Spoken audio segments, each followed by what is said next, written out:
Audio Jungle.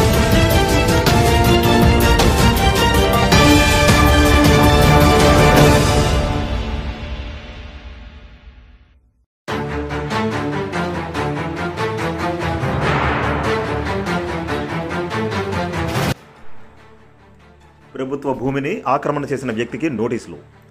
Alluri జిల్లా కొయ్యూరు మండలం కినపర్తి పంచాయతీ పరిధిలోని వలసంపేట రెవెన్యూ గ్రామంలో గొలగొండ మండలం కృష్ణాదేవిపేటకు చెందిన గిరిజనేతరుడైన తనారి నానుబాబు అనే వ్యక్తి 4 ఎకరాల 62 సెంట్ల ప్రభుత్వ భూమిని ఆక్రమించడమే కాకుండా నర్సీపట్నంలోని ఒక ప్రముఖ హాస్పిటల్కి చెందిన డాక్టర్కి అమ్మివేయడం జరిగింది. దీంతో విషయం తెలుసుకున్న రెవెన్యూ అధికారులు ఆ స్థలం వద్దకు వెళ్లి డాక్టర్ పెట్టిన బోర్డును తీసివేసి ఇది ప్రభుత్వ భూమి, ఎవరైనా ఆక్రమణ చేసి అక్రమ నిర్మాణాలు చేపడితే వారిపై చట్టపరమైన చర్యలు తీసుకుంటామని హెచ్చరిక బోర్డు పెట్టి వచ్చారు. అయినప్పటికీ దానిని ధిక్కరించి తనారి నానుబాబు అనే వ్యక్తి ఆ భూమిలో జనుము విత్తనాలు వేయడమే కాకుండా ఒక పాకను కూడా నిర్మించాడు.